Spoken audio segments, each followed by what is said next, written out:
Maraming salamat po sa ating choir. At tayo po'y hinamon, galing po yan sa Bible, but continue thou, King James kasi, no? So, ibig sabihin, magpatuloy ka. At itong talatang ito ay makikita natin sa 2 Timothy chapter 3. Ang context niyan, sinasabi ni Paul na kapag namuhay ka ng makadiyos para sa Panginoon, uusigin ka ng mga tao. Tapos yung mga masasama, patuloy sila, lumalala sila sa pagiging masama. Pero ikaw, Timothy, magpatuloy ka sa mga naturo sa iyo, mga natutunan mo. At yun po ay hindi lang para kay Timothy. Yun po ay para sa ating lahat ng mga mananampalataya. Madali magsimula eh. Madali magsimula. Madali makinig. Pero ang sinasabi sa atin ng Panginoon, magpatuloy tayo. Ibig sabihin, alalahanin natin ang sinabi ng Diyos at sa biyaya ng Panginoon, isabuhay natin itong mga ito. Yung mga natutunan na natin, which means na nakinig tayo, ay alalahanin at magpatuloy tayo, mga kapatid. That's a lifelong process. Hindi ka siguro darating sa isang araw na automatic na sa'yo magpatuloy sa Panginoon. It is an everyday decision.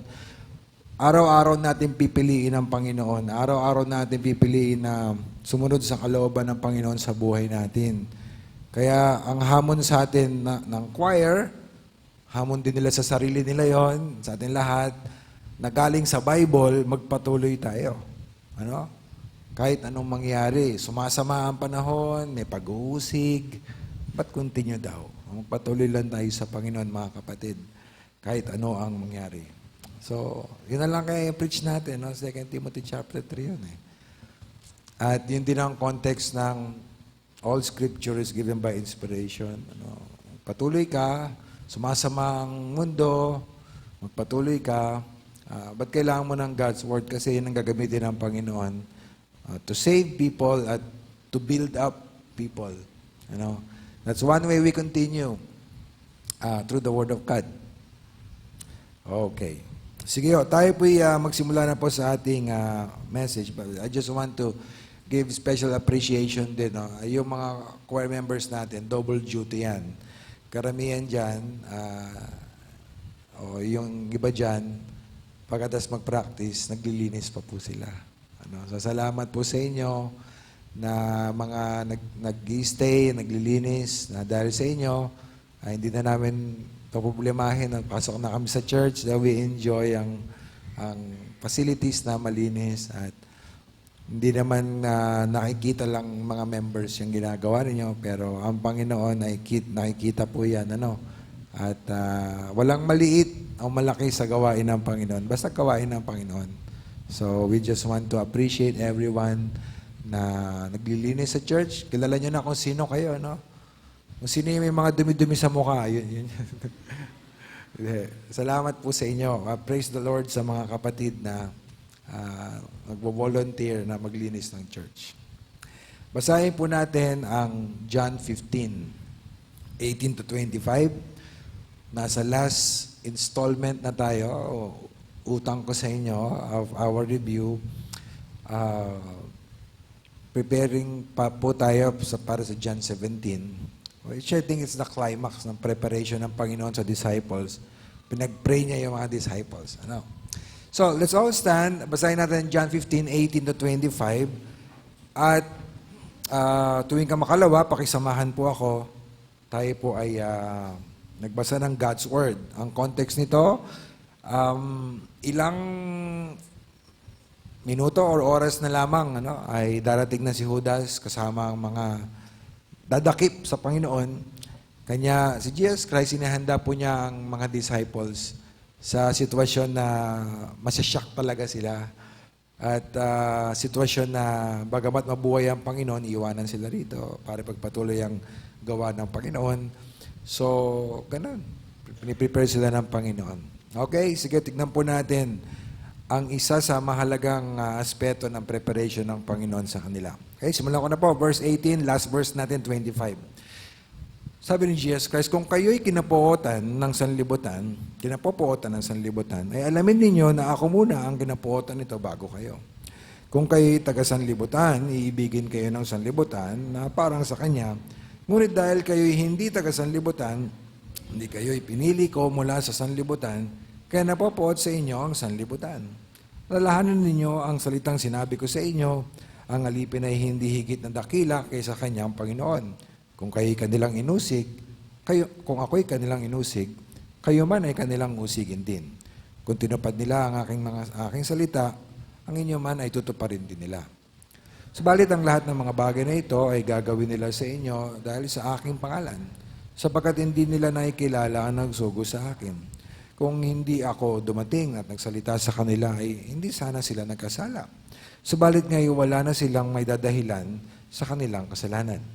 Ang napopoot sa akin ay napopoot din sa aking Ama. Kung ako'y hindi gumagawa sa gitna nila ng mga gawang hindi ginawa ng sinoman, hindi sana sila nagkaroon ng kasalanan. Subalit ngayon ay kanilang nakita at kinapopootan nila ako at ang aking Ama. Panghuli po, ito ay upang matupad ang salitang nasusulat sa kanilang kautusan, ako'y kinapootan nila ng walang kadahilanan. Palahin po ng Lord ang ating binasa, tayo po'y mag-pray. Lord, minsan pa, thank you sa opportunity na magsama-sama po kami upang sambahin kayo at bilang bahagi nito, makinig sa iyong mga sinabi.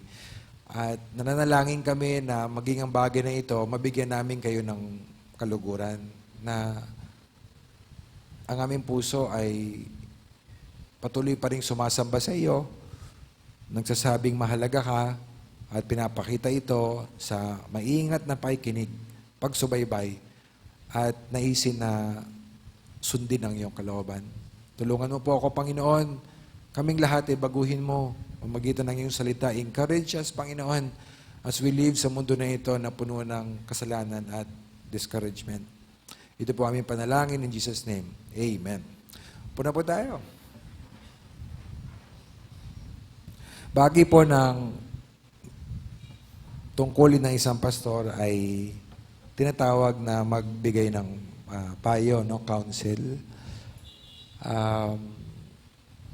May mga pagkakataon po na hindi ko na malaman kung ilang beses ko na narinig na hindi lang sa counseling, kundi minsan through testimony, halimbawa, informal na usapan, or publicly, narinig ko rin ito minsan na eto po yun.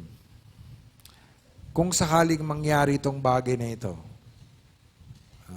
iba-ibang may mamamatay o magkakaroon ng confirm na malulubang sakit or mawawala ng malaking amount ng property, kung man, kung sakaling mangyari sa akin itong bagay na ito, hindi ko alam kung paano ako magpapatuloy. Hindi ko alam kung anong gagawin ko. Nasabi niyo na ba yan? Meron kang isang bagay na kinakatakutan, maybe mawawala ang isang bagay na mahalaga sa iyo, o isang taong mahalaga sa iyo, o maybe yung ini-expect mo na sana yung magiging pakinabang mo ay parang bula na anytime pwedeng mag-pop up, mawala. At nasabi mo na, paano kaya ako magpapatuloy dito sa Panginoon? Hindi ko alam kung anong gagawin ko. Bilang mga Kristiyano, hindi tayo exempted sa mga ganong sitwasyon. At maganda naman tanong yun. Paano tayo magpapatuloy? Paano nga ba? Paano nga ba tayo magpapatuloy sa Panginoon kung yung inaasahan natin ay hindi darating, kung yung ating minamahal na bagay ay mawawala sa atin, at kung hindi na magiging malinaw sa atin kung paano na tayo pagkatapos mangyari ang isang trahedya na nakaambang na mangyari. Paano nga ba bilang mga Kristiyano?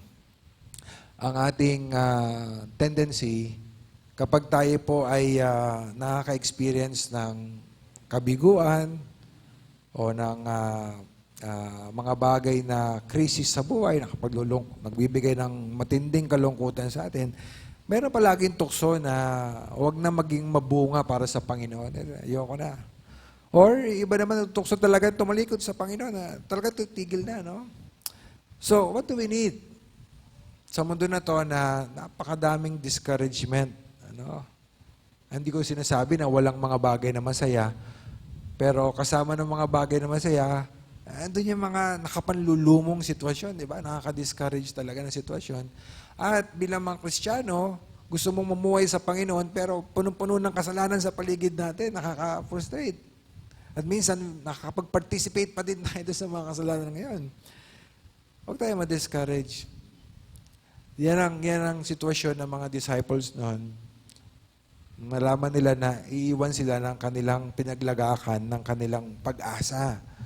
Wala pala tayo nito. Inanda sila ng Panginoon sa pamamagitan ng kanyang mga salita. Binigyan sila ng Panginoon ng mga katotohanan na sa panahon ng kagipitan ay pwede nilang kapitan. Ang ating po naging tema ay kailangan natin ng mga salita ni Kristo upang tayo ma-comfort, maibsan ang kalungkutan, makayanan nito, at maging handa na mamuhay at maglingkod. Hindi lang basta mamuhay at maglingkod, kundi mamuhay at maglingkod ng tapat sa gitna ng makasalanan at nakapanlulumong mundo. Alam mo, kung di dahil sa salita ng Panginoon, durog na durog talaga tayo sa mundo na to. Totoo lang. Saan ka kukuha ng lakas? Sa sarili mo? Sa sasabihin ng tao? Wala talaga. Kawawa talaga tayo sa mundo na to. But we praise the Lord kasi nagbigay siya ng mga truths, ng mga katotohanan. And itong katotohanan na ito, reality, totoo talaga. Pwede nating panghawakan at kung paano nating mahigpit na pinanghahawakan ng mga sinabi ni Jesus Christ, doon nakasalalay ang ating katiwasayan, ang ating kapayapaan. Ang title ng ating mini-series, Encouraging Words in this Discouraging World. Anong kailangan mo para ma-encourage ka, para magpatuloy ka? Iba-iba tayo ng paraan ng ginagawa minsan, pero kapag Kristiyano ka, ang pinakakailangan mo talaga ang salita ng Panginoon. Kasi isipin mo, ba't ka ba nagkaroon ng pag-asa in the first place? Tayo mga unbelievers tayo, hindi nga natin alam na napapahamak tayo, maliban na minulat tayo ng Lord. Paano tayo nagkaroon ng pag-asa? Through the words of God, di po ba? So, yun ang doon sumibol, doon nagsimula ang pag-asa sa buhay natin. So, saan tayo babaling para manatili tayo magpapatuloy sa Panginoon kahit ang buhay ay sinusubukan tayong durugin? Same thing, sa salita ng Panginoon. So, ang tendency natin, di ba, ayaw na natin yung God's word pag tayo na nahihirapan. But, doon tayo nakakita ng hope to be saved. Doon tayo makakita ng hope to continue para magpatuloy sa salita ng Diyos. At yun ang ginawa ng Panginoon sa kanila, chapters 13 hanggang 17 actually, pero 16 pa lang ang talakay natin. Nagbigay ang Lord ng mga truths sa kanila. Na, of course, at that time, hindi sila masyadong pay attention. Pero we know, nag-pay attention na sila kasi nagpatuloy sila. At pangalawa, naka-record ito sa God's Word. So, ganun din tayo. Maybe ngayon ay magulong isip mo. But ito ang salita ng Panginoon para sa iyo na pwede mo pang hawakan. At doon sa ating binasa, ay makikita natin doon. So, this will be, pang 7 point na natin to. Makikita natin sa binasa natin kanina, that was John 15, nagbibigay ang Panginoon ng information patungkol po sa magiging response ng mga unbelievers sa mga disciples. Kung iisipin mo, parang naghanap ka ng encouragement sa Panginoon, sabi ng Panginoon, siya nga pala, yung mga tao na susuguin ko kayo para abutin, yung mga tao na yan, meron silang hatred sa Diyos at saka sa inyo. Yan sinabi ng Panginoon sa kanila. Kapag isipin mo, parang nakaka-discourage. Hindi naman. Actually, kailangan natin yun. You will see sa salita ng Panginoon. Tingnan niyo po, John 16, doon tayo. John 16, 1 and 2. Dalawa kasi ang text natin, pagdating sa sinabi ng Lord yung hatred ng world, sa John 15, yung binasa natin, tsaka 16. Actually, 1 to 3. Tingnan niyo po ito. Simulan sa verse 2 para lang to set up the first verse. Sa verse 2, maliwanag, ano ang topic sa verse 2? Sabi diyan, kayo'y palalayasin nila. Kailangan ko ng encouragement, Panginoon, papalayasin kami. Papalayasin sila. Kayo'y palalayasin nila ng mga usig, sanlibutan. sa mga sinagoga. Okay, ibig sabihin, titiwalag kayo. No? Talagang darating ang oras na ang sinumang papatay sa inyo, papatay, ba't ganun? Papatay sa inyo, ay mag-aakalang nag-aandog siya ng paglilingkod sa Diyos. Ibig sabihin, hindi lang kayo usigin, yung mga usig sa inyo, talagang masigasig sila. Kasi iniisip nila, ginagawa nila ito as their service for the Lord. Isipin mo, di ba, pag naglingkod ka sa Panginoon, I'm doing this for the Lord, kahit mapagod ka, kahit magsakripisyo ka, sila ganun din. Akala nila, ng mga persecute, si Paul ang ultimate example nito, akala nila na sa pag-usig sa mga followers ni Jesus, naglilingkod sila sa Panginoon, sobrang zealous sila. So, sinasabi ng Panginoon, prepare. Merong sa inyong darating na persecution at mga zealous, masigasig ang mga gagawa nito. So, clearly, verse 2 is about persecution. Now, look at verse 1. Sabi sa verse 1, ang mga bagay na ito, ano yun? Sinabi niya sa verse 2. Sasabihin niya sa verse 2. Ang mga bagay na ito, sinasabi ko sa inyo, para ma-discourage sila, it's the opposite, di ba? Ang mga bagay na ito, sinasabi ko sa inyo, upang kayo wag matisod. Kita ninyo? Ibig sabihin, ano ba yung sabihin ng matisod? Ang ibig sabihin po nito, mga kapatid, sa context na ito, ay tumalikod sa Panginoon. Magkasala, specifically, tumalikod sa Panginoon. So, sinasabi ito ng Panginoon sa kanila, hindi para discourage sila, hindi para wag na sila magpatuloy, but the opposite. Sinasabi sa kanila ng Panginoon ng reality. Ang realidad ng pagsunod sa Kanya ay may kaakibat po na matinding persecution. So, point number 7. Para makayanan natin, medyo malayo. Point number 7, para makayanan natin, hindi ko na nabalikan pala yung mga una, mamaya balikan natin yan. Para makayanan natin yung hirap sa mundo na to, kailangan magkaroon tayo ng kaisipan na tinuturuan ng salita ng Diyos. Kaisipan na hindi pinatatakbo ng emosyon o ng dikta ng sanlibutan, kundi kaisipan na tinuruan ng salita ng Diyos. At ano iyon? Isa sa mga iyon ay kailangan po nating anticipate. Hindi lang expect. Kundi anticipate, ibig sabihin may kasama paghahanda kasi yun, anticipation. To anticipate the hatred of the world. Kung ikaw ay susunod sa Panginoon, at wala namang dito toong Kristiyano na hindi disciple. Lahat ay disciple. Yung hindi nagpapatuloy, baka dito na believer yan. So tayong lahat na susunod sa Panginoon, anong kailangan mindset natin? Kailangan nating paghandaan na yung ating mga abutin, kahit na ibuhos mo ang puso mo sa kanila, panalangin sila, ibahagi ang pag-ibig ng Diyos sa kanila, pakitaan mo sila ng maganda, ang realidad ay sinasabi sa atin ng Panginoon, itong mga taong to may pagkamuhi sa Diyos at sa inyo. At sa akin. At makikita niyo yung connection, di ba? Napakahalaga this is a very crucial information na kailangan natin yakapin ng mga Kristiyano.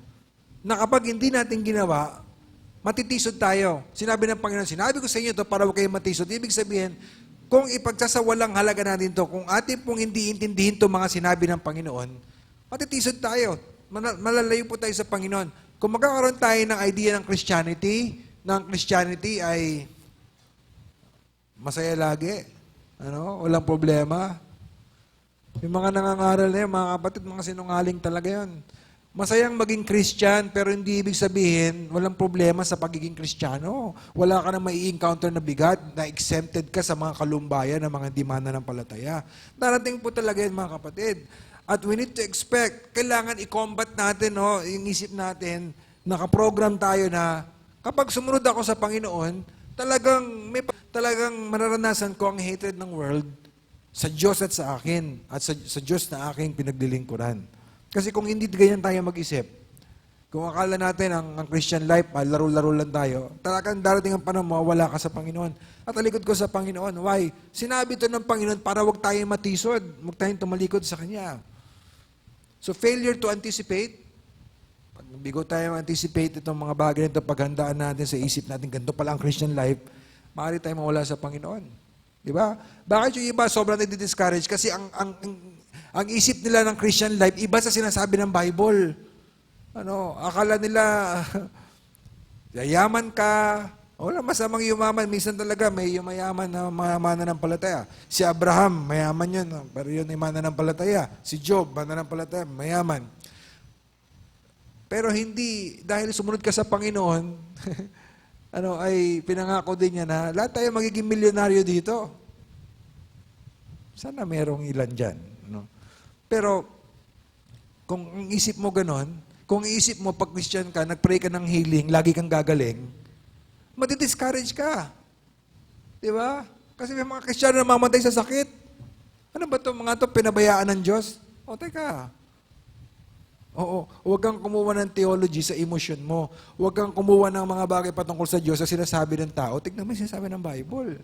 Kasi pag iba ang Christian life sa isip mo, sa reality, ma-discourage ka talaga. Sasabi, baka paratangan mo pa ang Panginoon na parang nadaya ako ng Panginoon na. Naalala ko isang bata. Totoong nangyari ito. Bata, nagsisimula pa lang siya mag-aral ng basketball. Alam niyo siya, siyempre, anong gagawin ng kalaban? Agawin yung bola mo. Yung batang ito, umiyak na lang, nagagalit. Bakit ka ba nagagalit? Kasi agaw sila ng agaw sa bola. Hindi nasabihan. Yung mga kalaban mo, aagawin talaga yung bola. Kaya kailangan mo depensahan. Di ba? Kailangan mong make sure na hindi nila maagaw sa'yo. Pasa mo or dribble away. So bakit na-discourage yung batang yun? Marang ayaw na, galit na. Kasi akala niya, walang agawan sa basketball.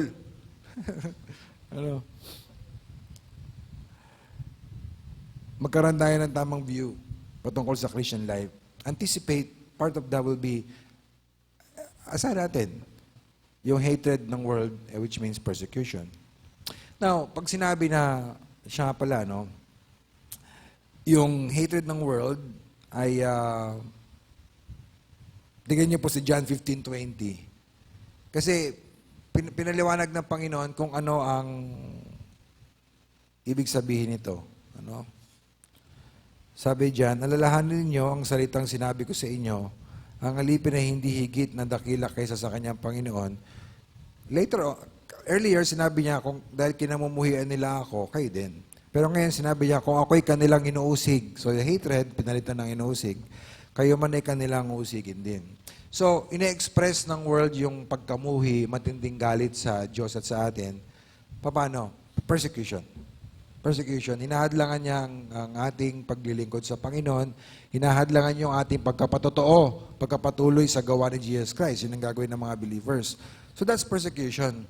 At ang ibig sabihin ng persecution, iba ang trato ng mga tao sa iyo dahil sa pananampalataya mo. Ganun ang ibig sabihin ng persecution. Ngayon, yung ibang trato, iba-ibang level yun. Iba-ibang mapapakita yun sa iba't ibang paraan. So, paano ka magkaroon ng idea? Ano ba klase mga persecution yan? Well, sinabi ni Jesus Christ, ako pinersecute, kayo rin ma-persecute. So, yung mga nangyari sa Panginoon, hindi man sabihin, papako tayo sa krus, But, yung mga nangyari sa Panginoon, yun yung example. Halimbawa, si Jesus Christ, pinaratangan siya. Isipin niya mga taong to, Pinaratangan si Jesus Christ na gumagawa ng miracle sa kapangyarihan ni Satanas. Isipin niyo. Diba? Sa lahat ng tao, sa lahat ng pagbibintangan mo na kasabwat ni Satanas, si Jesus Christ pa. Pero yun ang sabi ng mga tao. Blasphemy. Di ba? Yun ay paninilang puri. Alam niyo, may part ng trial ni Jesus Christ doon sa mga Sanhedrin na medyo seryoso pero medyo nakakatawa, di ba? Kasi ang dami nilang tinawag na witnesses, di ba? Hindi nagtutugma yun. Kasi ang kasinungalingan, hindi lang laban sa katotohanan, laban din sa ibang kasinungalingan yan. Wala sila makitang testigo maliban doon sa uli na nagsabi na about pag-iba ng temple. So Jesus Christ, emotionally, naapektuhan din siya. nagbetray sa kanya, isa sa mga sa 12. Ano? Huwag mo sabihin hindi ka makakaramdam ng problema sa emosyon o sakit sa kalooban. Kung may mga tao na dapat minamahal ka, sila pa yung uusig sa iyo. Of course, physical, naranasan ng Panginoon paghihirap, and kawalang katarungan. Di ba? Wala talagang justice na nangyari sa Panginoon doon. Kahit siyempre si Pilato, tingin to si Pilato, no? Sabi niya, wala ako nakitang kasalanan sa kanya, kaya papahagupit ko siya at palalayain. Bakit mo papahagupitin? Kita niyo si Pilato, talagang hugas kamay talaga itong taong to. At of course, yung mga Roman soldiers, of course, yung mga Jewish leaders, ginawa nila sa Panginoon, hindi talaga makatarungan yun. And of course, we get ang idea ng persecution sa Book of Acts. Basahin nyo kasi yun ang doon ang birthday ng church, tsaka yung mga early years ng church. Basahin nyo, makita nyo ang nangyari sa mga disciples. Paano sila pinersecute? Wala tayong time to look. Iba doon, nakulong, inaresto, ginulpe, at kung ano-ano pa. And may sinabi rin ng Panginoon. Binasa natin kanina, John 16:2. Sabi dyan, John 16 verse 2, kayo palalayasin nila sa sinagoga. So, ibig sabihin nun, may mga tao na lalayuan kayo. May mga tao na magiging masama ang tingin sa inyo. Di ba? Parang, yun ironic, di ba? Parang, bakit ganun? Tayo na nga yung nagmamagandang loob sa kanila, di ba? Tayo na po yung nagmamahal sa kanila to share the word of God. Tapos, sa kanila, tingin tayo po yung mga masasama. Ganun talaga eh. Kaya, pag ikaw Christian ka, nag-share ka ng gospel, tanggapin mo talaga ganun. Kasi pag hindi mo tinanggap na ganun ng mundo, ayaw ka na talaga. Baka sumpain mo na yung mga tao. Di ba? Ayaw mo pala maligtas, ha? O sige, sana wala na mag-share sa'yo kahit kailan. Para hindi ka na makarinig na mensahe ng kaligtasan, hindi naman mulat na maligtas ka. Pero ganoon talaga mga kapatid eh. Nag-ipon ka ng courage, nanalangin ka na puspusin ng Panginoon ng compassion ng heart mo sa mga tao. Nag-aral ka, nang share mo, nag-memorize ka ng verse, naging magalang ka, pero sa bandang uli, ikaw yung taong masama, ikaw yung taong manloloko, ikaw yung taong gusto mameras, pamamagitan ng reliyon, ikaw yung tao na may sira sa isip sa kanilang paningin. Ganun talaga eh. Ito mga titiwalag. Talagang darating ang oras na ang sino mang papatay sa inyo yung very zealous ang mga magpo-persecute sa kanila. At sa atin naman, mga simple, iba-ibang rejection sa atin, di ba? Minsan pag Kristiyano ka, hindi ka nila take seriously, di ba? Kahit anong sabihin mo. Sa eskwelahan, sa trabaho, tingin sa'yo, ikaw yung, lahat sila kaliwa, ikaw yung pakanan. Tingin sa'yo, kakaiba ka. Kakaiba sa paraan na hindi maganda. At hindi ka dapat seryosohin. Yung iba, iwalayan ka. Yung iba, sasabihan ka na masakit. Yung iba, ibang mga Christian, kasi tayo, nasa Pilipinas tayo. Kahit mag-preach ka dyan sa mo gusto, basta huwag ka lang manggugulo, pwede, theoretically, pwede mong gawin yan. Sa ibang bansa, pinapatay ang mga Christian. Baka nakakalimutan natin.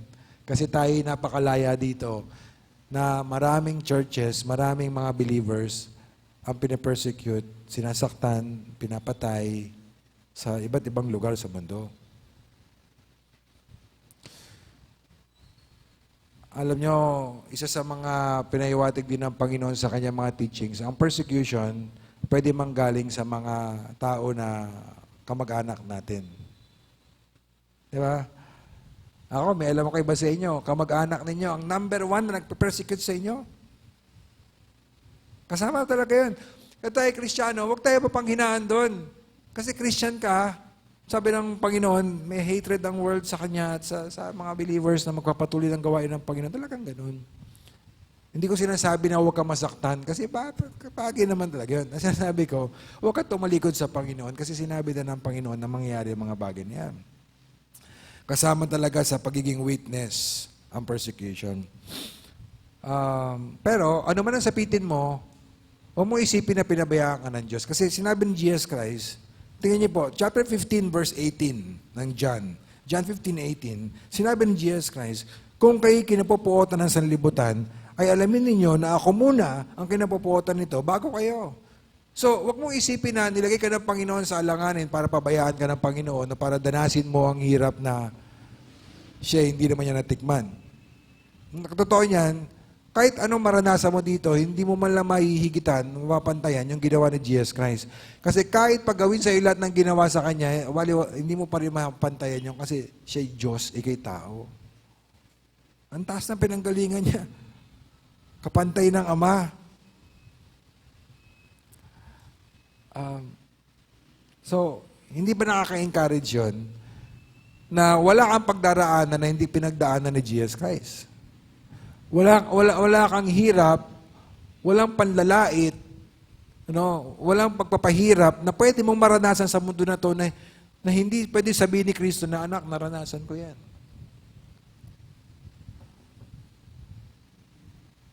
Bakit ba ganun? Bakit na lang ganun katindi ang galit ng sanlibutan sa Diyos at sa mga believers? May sinabi si Jesus Christ. Generally, kasi, di ba, yung tinuturo ni Jesus Christ, kanino ba galing yan? Sa Ama. So, ibig sabihin, kaya galit sila kasi ayaw nila tinuturo ni Jesus Christ. Tingnan niyo po si John 7:16. John 7:16, sabi diyan, sinagot sila ni Jesus, ang turo ko ay hindi akin, kundi sa Kanya na nagsugo sa akin. Ano? Bakit galit ang tao sa Kanya? Kasi nagsasabi siya ang totoo. Sa panahon natin, pag ikaw nagsabi ng totoo, sasabihin sa'yo ng mga tao, makitid ang isip mo. Punong-puno ka na. Ito pang ironic dito, no? Punong-puno ka na hatred. Pag ikaw nagsabi ng totoo, ikaw pa yung may hate sa mga tao. Sabi ni Jesus Christ, specifically John 7:7, sabi niya, hindi kayo maaaring kapuotan ng sanlibutan. He was talking to his brothers, half-brothers. Hindi kayo kapuotan ng sanlibutan. Ngunit ako'y kinapupuotan nito. Bakit? Sapagkat ako'y nagpatotoo laban dito na masama ang kanyang mga gawa. So, nagsabi si Jesus Christ ng katotohanan in general, pero ang kinagagalit ng mundo sa kanya ay yung tinutuligsa niya, yung mga kasalanan ng tao. Yung pinapoint niya na, yan ay yung kasalanan, yan ay mali. Doon mo makikita yung paggalit, matinding galit ng mga unbelievers. Kasi pag sinabi mo yung gusto nilang marinig, mahal ka ng Diyos, totoo naman yun. Ang Diyos nagliligtas ng kahit sino, totoo naman yun. Pero pag binanggit mo na yun, bakit mo kailangan maligtas? Bakit kailangan nating mapatawad? Ano ba tayo? Tayo po yung makasalanan, tayong lahat. May mga tao, makita ninyo mga kapatid, when you share the gospel, minsan, may mga tao nag-iiba ang timpla pagdating doon. Mag-iliw ang pagtanggap sa iyo, pero pagdating sa, kasi po, ito ang dahilan kung bakit kailangan natin si Kristo para iligtas tayo, dahil tayo po yung makasalanan. Minsan makikita niyo yung mukha, mag-iiba talaga. Para baga na insulto. Naranasan niyo yun? Makikita niyo yan. Kung gagawin niyo, mag-share kayo ng gospel. Makikita niyo, minsan may mga tao na hindi nila kayang tanggapin yan talaga. Hindi nila matanggap-tanggap yan. Sasabihin pa nila na, oo, makasalanan naman talaga ako, pero hindi naman. Not enough for me to be judged eternally. Hindi nila alam. No? So, ito po mga kapatid, ang dahilan kung bakit galit ang mundo sa Panginoon. Kasi nagsasabi siya ng totoo. Pangalawa, hindi niya sinasang-ayunan yung kanilang mga kasalanan. Tinatawag niya ang kasalanan kung ano talaga ito.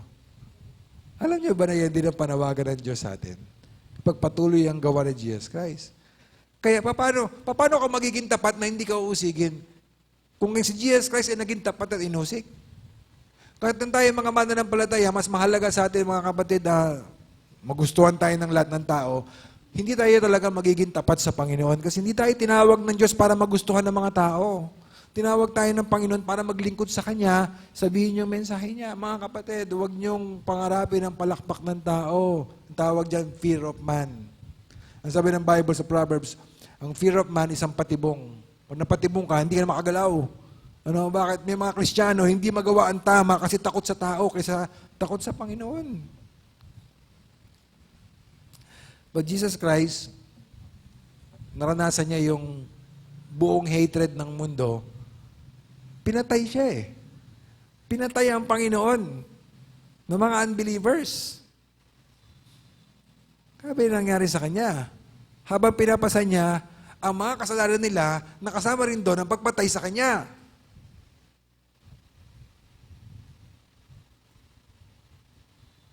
Naranasan ng Panginoon. Kaya, wag mong isipin na pinagagawa ka ng Diyos ng isang bagay na hindi niya pinagdaanan. Hindi niya kailangan pagdaanan yun para utusan tayo. Pero yun ang Panginoon, sadyang ganyan ang Panginoon. Ang ating prime example sa pagtitiis dahil sa persecution, walang iba kundi si Jesus Christ. Kaya, bakit po tayo manlulumo? Bakit po tayo manghihina? Gayon yung ating leader, naranasan niya yun. Pero bakit may hatred sa atin? Bakit pati tayo nadamay dito? Well, yun, kasi siyempre nga, ang mga believers, tinawag para ipagpatuloy ang gawa ng Jesus Christ. At sinabi rin ng Panginoon ng dahilan. John 15:21, tingnan niyo po ito. John 15:21, subalit ang lahat ng mga bagay na ito ay gagawin nila sa inyo, persecution. At anong dahilan? Dahil sa aking pangalan. Okay? Because of me, gagawin sa amin because of you. Kasi ang sinasabi ng Panginoon, meron tayong relationship kay Jesus Christ. Pag Kristiyano ka, hindi lang papunta ka sa langit, may relationship ka kay Jesus Christ. Dala mo ang pangalan ng Panginoon. At ibig sabihin nun, ipagpapatuloy mo ang gawa ng Panginoon. Yun ang purpose ng Lord sa mga believers, pagpatuloy ang gawa ng Panginoon. So dahil doon, nagagalit sila. Ba't sila nagagalit dahil sa Panginoon? Sinabi rito, sapagkat hindi nila naikilala ang nagsugo sa akin. Ito pa, parang ganun din. John 16, verse 3. At ang mga bagay na ito'y gagawin nila sapagkat hindi nila naikilala ang Ama o ako man, Jesus Christ and the Father. So, palagay nyo, bakit galit sa Diyos at sa mga Christian yung mga unbelievers? Bakit? Because hindi nila kilala ang Diyos. Yung word na kilala, pag tanong mo unbeliever, naniniwala ka pa sa Diyos? Siyempre naman. But yung word na kilala, marahil tumutukoy sa relationship. Wala silang relasyon sa Panginoon. Hindi nila kilala ang Panginoon as their Savior. At itong kanilang ignorance sa Panginoon, hindi lang ito, hindi ko alam, wala ko pakialam, hindi, agresibo ito eh. It is not passive or neutral ignorance. Kasi, sinabi po sa John 15:23, sabi po, tingnan niyo puro, John 15:23, ang napopood sa akin ay napopood din sa aking Ama. So, hindi lang ito, I do not know kung sino si Jesus Christ, I do not know kung sino ang Father, but hindi, meron silang hatred doon. And then sa last part ng verse 24, sabi, subalit ngayon ay kanilang nakita at kinapupuotan nila ako at ang aking Ama. So, yung kanilang ignorance, ang dahilan kung bakit wala silang relationship sa Panginoon, kung bakit sila galit sa Panginoon. Kumbinsido ba kayo na may hatred ang mga unbelievers sa Panginoon? So, tingnan mo naman sila para mababait naman sila. Pero itong sabi ng Bible Pangalawa, subukan mo kasi silang kausapin. Ipakilala mo sa kanila, hindi yung Diyos na katahan nila, kundi yung Diyos na sinasabi ng Bible, subukan mo. Sabihin mo sa kanila ang mensahe ng Diyos ng Biblia. Makakarinig ka ng mga ganito. So, ano ibig sabihin niya? Kayo na lang ang tama? Hindi ako naniniwalang gagawin ng Diyos yung ganyan. Dati, may nakausap kami doon dyan sa menon. Ayan na ng Bible, Alam mo, sabi ng matanda, hindi ako naniniwala, sinabi ni Kristo yan. Ito, nakalagay dito Naniniwala po ba kayo sa Bible, sa salita ng Diyos? Opo. Oo. Ito sinabi sa Bible. Hindi ako naniniwala, sinabi ni Kristo yan. Paano na? Lahat na lang ng reliyon, mali, kayo na lang ang tama. Diba? Pera-pera lang yan? Subukan mo magsabi ng katotohanan ng Diyos ng Bible patungkol sa marriage. Ang pwede lang, ang totoong marriage lang is between one man and one woman for life. Ano ka, dinosaur? Iba na ngayon. Iba ng panahon ngayon. Kaya makitid ang isip nyo. Hindi nyo papayagan magpakasal yung mga parehas lalaki, parehas babae. Punong-puno kayo ng hatred. Nagbaliktad. Yung nagsasabi ng totoo, na kinamumuhian ng ayaw sa totohanan, sila nagpaparatang na meron kayo hatred. Well, granted, minsan, mga believers kasi masyado rin mainit, But pagdating sa pagkasabi ng totoo, nababaliktad eh. Kasi po kayo pag-usapan yung gender. Di ba? Na isa na talagang, na ang biological sex and gender, they're one and the same. Sabihin sa'yo, doon pa kasi yan. Noon pa yan. Paglabas, titingnan yung kasarian base sa kung anong meron doon sa kanyang in between the legs. O, lalaki yan o babae yan. Pero ngayon, iba na, paglaki nila, sila na mamimili ng gender. Napakalaking kalokohan. Sino ang nagsusulong yan? Adi yung mga tao na bakla at tomboy. Kasi pabor sa kanila yon. Yan ang kita nyo ang kasalanan. Minsan, ang kasalanan, hindi gusto mag all the way sa kasalanan eh. Minsan, ang kasalanan, gusto niyan ipagpatuloy ang kasalanan sa ngalan ng pagiging makadiyos. Dalawa. Mag-iingat kayo. Nako, wag niyo mapanoorin ang mga anak niyo. Lalo na yan si Vice Ganda. Alam niyo ba sinabi niyan? Kapag yung mga anak niyo naririnig yung mga pinagsasabi niyang taong yan, may impluwensya niya yung mga anak ninyo. Minsan talakayan sa Sunday school yung sinabi niya. Akala mo kung sinong pinagbumulan ng katotohanan. Papayag kayo? Papatuloy niyo yung anak niyo sa ganon? Mga kapatid, pag-isipan niyo, hindi lang noon time show yan. Doctrination yan. Nuturuan ng mga anak ninyo. Ang tayo, nuturuan tayo. Ano sinasabi ng Bible tungkol sa immorality? Di ba? O bakit ayaw natin sa trial marriage? Hindi kayo mapakasal? Magkasama kayo? Bakit hindi yung kalooban ng Panginoon? Pag sinabi mo yung mga tao, kayo, puno kayo ng hatred. Just like the panahon ng Jesus Christ, you say the truth, labelan ka nila na bigot, hateful. That's the world we're in. Tingnan niyo mga kapatid. John 15:18-19. Kung kayo'y kinapupuotan ng sanlibutan, ay alamin niyo na ako muna ang kinapuotan nito. Hindi lang sequence na nauna ako, kayo naman. Kundi may connection kasi tayo. Sinabi ng Panginoon, kung kayo'y taga-sanlibutan, iibigin kayo ng sanlibutan na parang sa Kanya. Ngunit dahil kayo'y hindi taga-sanlibutan, kundi kayo'y pinili ko mula sa sanlibutan, hinango na tayo. Alam niyo, galing din tayo sa sanlibutan. Kaya nga, maligtas ka, that's a miracle. Kasi may hatred ka sa Panginoon, pero bakit ngayon wala na? Pinili ka ng Panginoon by His grace. Naligtas tayo, namulot ang mga mata natin. Pinili tayo ng Panginoon para sa Kanyang sarili. That's the relationship na yun. Pinili tayo ng Panginoon. So that's why galit sa atin ng mundo, because we identify ourselves kay Jesus Christ. Sana ganun tayo bilang mga Kristiyano, At bago tayong relasyon sa Panginoon, and pangalawa, bago tayong relasyon sa world. Nakatira tayo sa earth, pero hindi na tayo part ng population na lumalaban sa Diyos. Inalis tayo ng Panginoon sa world. Dahil tayong kasama. Alam nyo, kung di lang dahil sa biyaya ng Panginoon, isa tayo sa mga tumutulig sa Ebanghelyo. Kung di lang sa biyaya ng Diyos, isa tayo sa mga pagtatawanan itong mga sinasabi natin sa pulpito na ito. Kundi dahil sa biyaya ng Diyos. Hindi dahil sa kung ano pa man sa atin, kundi dahil sa biyaya ng Diyos. Kaya tayo namulat at nalapit sa Kanya. Application. Uusigin yung mga mananampalataya may kaugnayan sa Panginoon. Ibig sabihin nun, pinagpapalagay ng Bible na kapag ikaw ay Kristiyano, maliwanag talaga na susunod ka sa Panginoon. Yung mga totoong believer, namumuhay sila na malinaw na pinapairal nila kung anong buhay meron si Jesus, ganoon ang kanilang buhay. Na tayo po yung mga followers ng Panginoon. Kaya may pag-uusig. Inusig nila si Jesus Christ. Uusigin nila lahat na susunod kay Jesus, lahat ng yapak ng Panginoon. At, di ba nagsabi ang Panginoon ng katotohanan, kaya siya inusig? So, bakit uusigin yung mga believers? Kasi it presupposes, nagpapalagay ng Bible na pag Christian ka,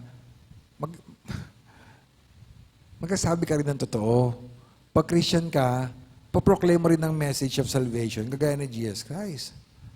So, hindi naman tayo mga naghahanap ng persecution. No? Saan kaya ako pwede ma-persecute? Ano ba mga 5 ways para ma-persecute tayo? Kasi gusto ko talaga ma-persecute. Hindi tayo naghahanap ng persecution.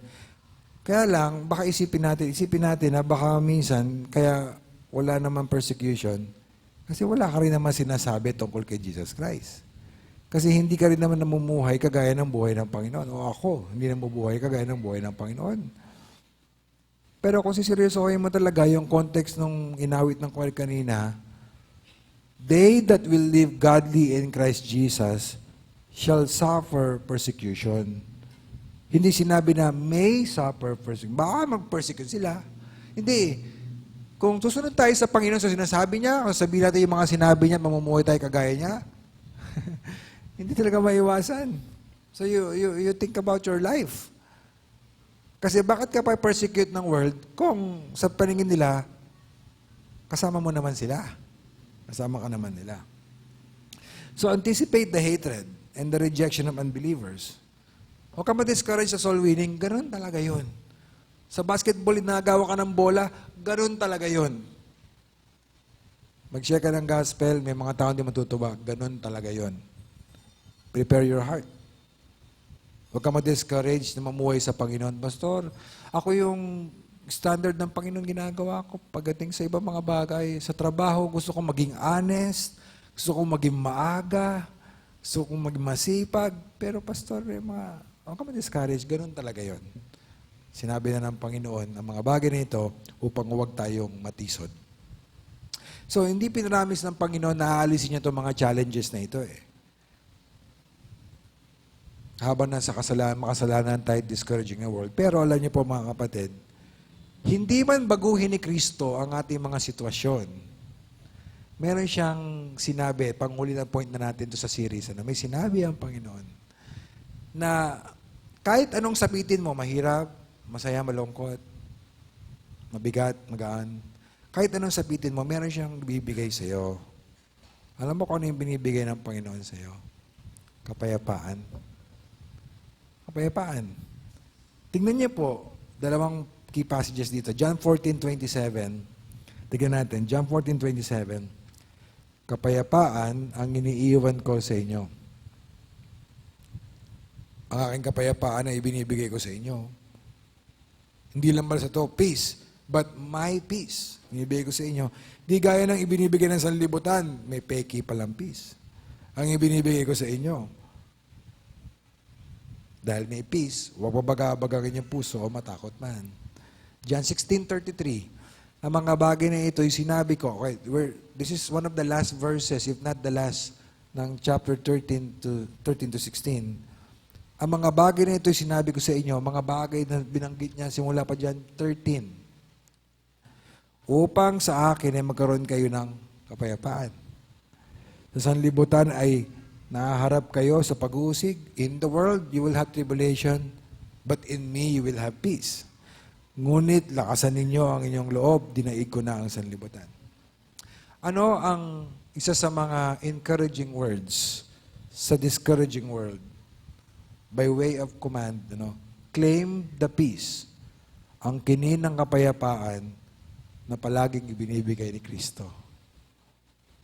Ang kinin ng kapayapaan na palaging ibinibigay ni Kristo.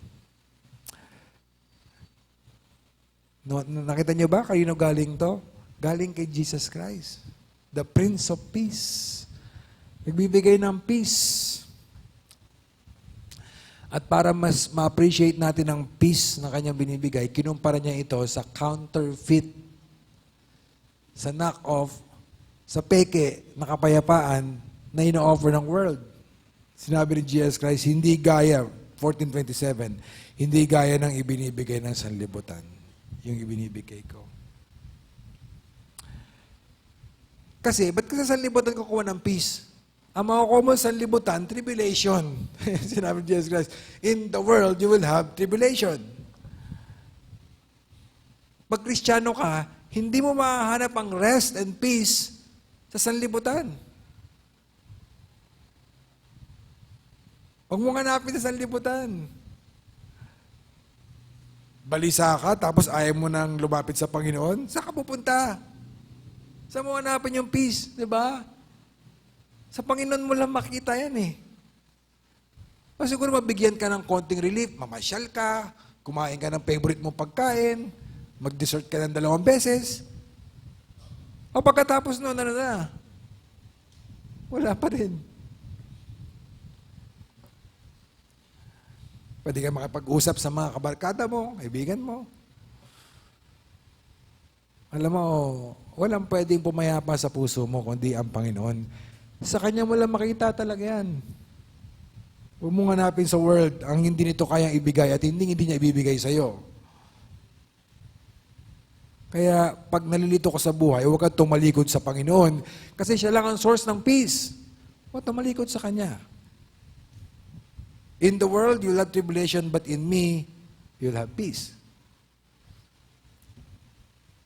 I did not put the fourth. I'm sorry.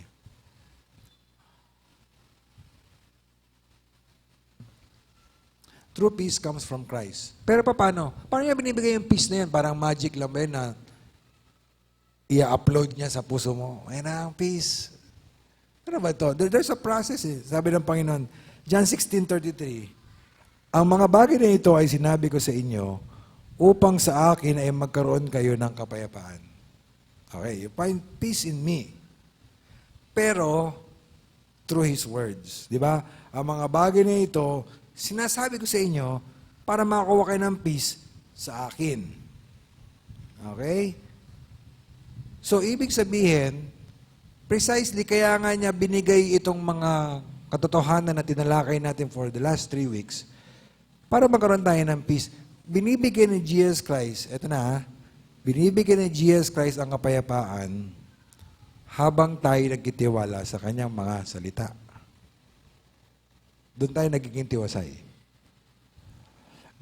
Christ grants His peace as we trust His words. Pero, paano tayong makasigurado na pwede natin pagtiwalaan ang Kanyang mga sinabi? Dahil naman tanong, Pastor. Well, tingnan niyo pa sa verse 33. John 16:33. Sa last part. Sa sanlibutan, naharap kayo sa pag-usig. Ngunit, laksan ninyo ang inyong loob. Bakit? Dinaig ko ang sanlibutan. Ang sinasabi ni Jesus Christ sa ganito, you can trust me. At this point, di pa nga siya namamatay. Di pa rin siya muli nabubuhay. Pero he was very certain, he was very sure na magkatagumpay siya. Na sinasabi niya, yung peace ninyo na nakaugat sa mga sinabi ko, ay yung mga sinabi ko na may nakaugat din sa aking pagtatagumpay. Ano? Yung inyong kapayapaan na nakasalig sa salita ko, na sinabi ko sa inyo, ay nakadepende sa aking muli pagkabuhay. Ang tagumpay ni Kristo, ang dahilan kung bakit pwede natin pagtiwalaan yung kanyang mga sinabi. Christ's death and resurrection secured this victory over the world. Huwag ka ma-discourage dahil sa hatred ng world kasi I have overcome the world. Ang ibig po sabihin niya mga kapatid ay yung world sa lahat ng hatred niya laban sa Diyos at laban sa mga mananampalataya, ang world ay hindi magkatagumpay laban sa Diyos at laban sa atin. Ibig sabihin, yung persecution ng world, yung pagiging makasalanan ng world, yung discouragement ng world, hindi nito mapipigilan ang plano ng Diyos at never nitong babago ang anumang glorious na end na wakas na ipinangako ng Diyos sa iyo. Ibig sabihin ng world, walang magagawa sa iyo talaga. Yeah, pwede ka niya palungkutin, pero hindi niya pwedeng aagawin ang kaligtasan na binigay sa iyo ng Panginoon. O pwede ka niyang durug-durugin, pero nandiyan pa rin ang peace ng Panginoon sa heart mo. Hindi maaalis ng world. Kahit gamitin pa niya ang kabuuan ng hatred niya para mabago ang iyong magandang wakas dahil kay Jesus Christ. Huwag kang ma-discourage sa persecution. Huwag kang ma-discourage sa problema sa mundo na ito. Kasi none of those, wala sa mga bagay na yun ang pwede magbago ng magandang wakas mo sa Panginoon. I have overcome the world. So to be encouraged now, kailangan natin, to look back, ano ba ginawa ni Jesus Christ? And to look forward, ano ba mangyayari sa atin? Secured na ang ating wakas, mga kapatid. Walang magagawa ang mundo para baguhin yon. Huwag tayo ma-discourage. We have the peace. We have the peace of Christ. We can have peace as we trust the words of Christ. Yung mga sinabi ng Panginoon, di ba? Nothing in this life, including suffering, can change the glorious end of the believers. Sabi sa John 14:27, anong response natin? John 14:27, huwag babagabagagin yung puso o matakot man. John 16:33, sa bandang huli, laksan ninyo ang inyong loob, dinaig ko ang sanlibutan. So how do we get peace? Hindi mo makukuha yan sa pag-analyze ng mga bagay-bagay. You get peace sa pagtitiwala mo sa mga sinabi ni Jesus Christ. That's how we get peace. Merong isang kilalang Christian. Siya isang Dutch na Christian. Pangalan niya si Corrie ten Boom. Sila po yung pamilya na gumagawa ng mga relos. Nabuhay siya ng panahon na sinasakop ng mga Germans ng Europe. Pinupuntirya ang mga Hudyo. Na Christian si Corrie. Alam niyo, marami po silang naligtas ng mga Hudyo. Tinatago nila sa bahay nila. Pero para yung mga Hudyo, kinukuha at pinapatay sa gas chamber. Pero nahuli din sila. Si Corrie ten Boom, kasama yung kapatid niya what was the name? Betty. Kasama si Betty. Nakulong sila, mga kapatid, sa concentration camp. At nirecord niya yung mga nakalagay doon. Pwede niyang basahin yung mga nirecord niya. Ang pangalan ng book is The Hiding Place. Ang hirap ng pinagdaanan nila doon, mga kapatid. Nararan sila sa pambabastos ng mga tao. Lamig. Tayo, nainitan tayo rito sila. Struggle naman nila, sobrang lamig. Tinulugan nila, marami mga surot. Talagang sobrang dami, infested talaga. Marami silang pinagdaanan. Alam niyo po, ang sinabi ng magkapatid na ito, ang tumulong sa kanila sa mahirap nilang pinagdaanan ng yung mga salita ng Panginoon. Si Betty ay niloob ng Panginoon na mamatay doon sa prison camp. Pero bago siya mamatay, dahil sa kanilang pagbasa ng God's Word, meron silang devotion ng kapatid niya. Hindi sila madistorbo ng mga sundalo kasi maraming ang surot yung tinitira nila. Ayaw naman doon, may mga sakit sila. Bago mamatay si Betty, sinabi niya na walang balon na napakalalim na mas malalim pa sa pag-ibig ng Diyos sa atin. Sabi niya, kailangan masabi natin sa iba ito. Habang namamatay na si Betty. Si Corrie, part sa book niya, sinasummarize niya yung mga naranasan nila. Alam niyo, sinabi niya, you can never learn that Christ is all you need. Hindi mo talaga matututunan na si Kristo lang talaga ang kailangan mo until Christ is all that you have. Maliban malagay ka sa sitwasyon na wala ka ng ibang aasahan kundi ang Panginoon. Doon mo lang marirealize na sapat na pala si Kristo para sa iyo. Etong mga taong ito, ang hirap na pinagdaanan nila, no? Pero bakit hindi sila tumalikod sa Panginoon? Because of the words of Christ. Pinangawakan nila yung mga salita ng Panginoon. Siguro para madali lang yan, pag 10 days lang, 20 days, matagal din sila, mga kapatid. So, yung same words of Christ, promises of God na nag-sustain, nagpatibay kay Corinne, kay Betty, nung mga panahon na napakahirap, mga promises available sa atin, mga kapatid, available para sa atin, Hindi natin kinakailangan tumalikod sa Diyos dahil mahirap ang buhay. Hindi natin kinakailangan tumalikod sa Diyos dahil nakaka-discourage ang mga nangyayari sa atin. We have the words of Christ. Ang kailangan natin gawin, mga kapatid, ay pagbulay-bulayan ang mga ito. Sinabi ng Panginoon, serve one another humbly, sacrificially. Love one another. Set your hope on the return of Christ. No, manalangin sa Ama, sa ngalan ni Jesus Christ. Depend on the power at saka encouragement ng Holy Spirit. Sinabi rin ni Jesus Christ na, abide in me, kasi sa pamamagitan niyan, doon kayo magiging mabunga. Maghandaan ng pagkamuhi ng sanlibutan. And lastly, you claim the peace. Peace is always available para sa atin. All the time. Hingin natin sa Panginoon by trusting His words. Ito dapat ang pinagbubulay-bulayan ng ating puso, mga kapatid. Kasi ito ang kailangan natin sa mundo na puno ng kasalanan at puno ng discouragement. Ang mga ito. Kaya, ang dyablo, ang ating laman at ang sanlibutan, gagawin ang lahat para alisin ang pag-iisip natin sa mga katotohanan ng salita ng Diyos, sa mga words of Christ. Di ba nyo napapansin, mga kapatid? Hindi ka, sa panahon nga natin, tayo mga Kristiyano, minsan hindi tayo nadadali ng dyablo sa, sige, gawin mo itong immoralidad, gawin mo itong kasalanan to. Tayo po ay naiisahan ng dyablo sa paggamit natin ng oras. Sinasaksakan ng dyablo ang ating mga isip ng kung ano-ano, mga bagay na marahil hindi naman kasalanan, pero dahil nga napuno na ang isip natin ng kung ano-ano, wala na tayong panahon para sa mga bagay na sinabi sa atin ng Panginoon. Mga bagay na magbibigay sa atin ng spiritual muscle para kahit mahirap ang buhay, makapagpatuloy tayo sa Panginoon. Distracted ang maraming Kristiyano sa panahon natin.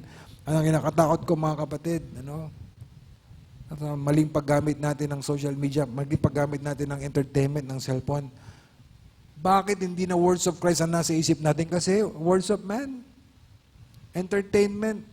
Walang masama, minsan magkaroon ka ng kasiyahan, manood ka ng pelikula o manood ka ng video, kang social media ka.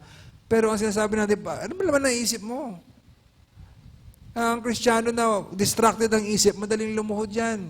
Ibig sabihin, madaling maghupo. Ang hirap. Challenge sa mundo ito.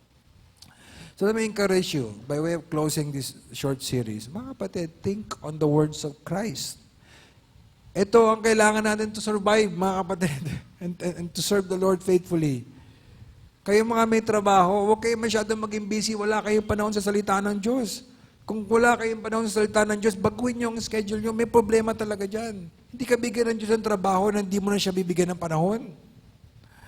Kung kayo po nasa bahay, mag-ingat po kayo. Baka sobra na lang kayo sa labas, sobra kayo sa luto. Pag mag-devotion na, wala nang lakas. Unahin natin. Mga kapatid, make sure na tayo may time sa God's Word. Kayo mga estudyante, bakasyon kayo ngayon. Sabi niyo noon, wala akong time magbasa ng Bible, sobrang busy sa school. Bakasyon na ngayon. Kamusta na ba? Find time. At kahit babalik ka na sa school, you need to find time sa God's Word. You need to think about the words of Christ. Kasi kung hindi, babagsak tayo, madi-discourage tayo, magkakasala tayo, tatalikod tayo. Tayo mga preachers, huwag tayo maging professional na magbabasa lang tayo ng Bible pa magtuturo tayo. No, let's be, mga men of the book. Not just a preaching, but also devotionally. Spend time with the Word of God. Mga adults. Marami na akong, hindi lang dito sa church in general nakaka-catch up na rin yung mga adults ng social media. Wala masama doon. Pero huwag kayong mamatay ng gumagano'n kayo. Pag dilat mo, nasa langit na pala gumagano'n ko. Sabi ni Pedro, ano ginagawa niyo? Pero biro. Wala masama dyan mga adult. Pero huwag ninyong sayangin ang inyong oras at buhay ng pirul lang. Spend time with the Word of God. Mga kapatid, just to apply finally the last point, lahat naman tayo gusto natin ng peace. Hindi lang gusto, kailangan natin ng peace. Di ba napakaganda? It is available. O paano? By trusting yung sinabi ni Jesus Christ. moving forward, wala ka namang bagong sitwasyon mo, move forward, pero baon mo ang mga pangako ng Panginoon. Let's pray. Dear God, we thank you. Thank you kay Jesus Christ, Father, na nag-iwan sa amin ang mga words na ito. And Lord, we pray na ikaw pong gumamit sa puso namin ng mga katotohanan ng amin na pakinggan. More than anything else, Lord, kailangan namin ang salita po ninyo. Hindi lang po nabubuhay ang tao sa tinapay, kundi sa inyo rin po mga salita. Lord, I pray that as a church, we will make that commitment to spend time reading about your words, thinking about your words, meditating, even sharing your words. Lord, I pray we would make that commitment this morning. Habang tayo nakayukot nakapikit mga kapatid, wala tayong ibang pangunahing panawagan kundi bigyan natin ng puwang ang salita ng Diyos sa buhay natin. Maybe we failed, we wasted our time, but now is the time to recommit ourselves. And this is a daily, day-to-day decision. Mga kapatid, let's make that commitment. Lord, gusto ko na mga salita po ninyo ay mag-dwell sa aking isip. Lord, please, help me to make that commitment and give me grace, biyaya, Panginoon, para sa araw-araw, piliin ko po na magbulay-bulay sa God's Word para ang mga salita ng Panginoon ay hindi ko makalimutan. Mga kapatid, tayo po tumayong lahat as we respond sa prayer. Let's all stand, mga kapatid. Tayo po magpe-pray. The main challenge is for us to commit ang ating mga sarili, to spend ang magandang oras para sa pag-aaral ng salita ng Diyos, pag-iisip tungkol dito. And maybe the Lord ay nangusap pa sa iyo in other areas of the sermon. This is the time to respond. This is part of our worship. Sambahin natin ang Panginoon pamamagitan ng magpapahalaga sa Kanyang mga sinabi. This is the time. Ligan po natin mga musicians to play for us isang stanza po ng music. At pagkatapos po magwawakas tayo sa prayer. Let's all pray, mga kapatid.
Aming Ama, salamat po sa mga salita ni Kristo na ito po ay mga encouraging words dito po sa panahon na sa lugar na sobrang daming kasalanan at discouragement. Dear God, kayo po Panginoon na mag-bless sa mga salita na hasik at help us Panginoon na magawa namin ang bagay po namin pinangako sa inyo. Ito po aming panalangin sa hanap po ni Kristo Jesus. Amen. Manatili po tayo sa pagkakatayo po natin.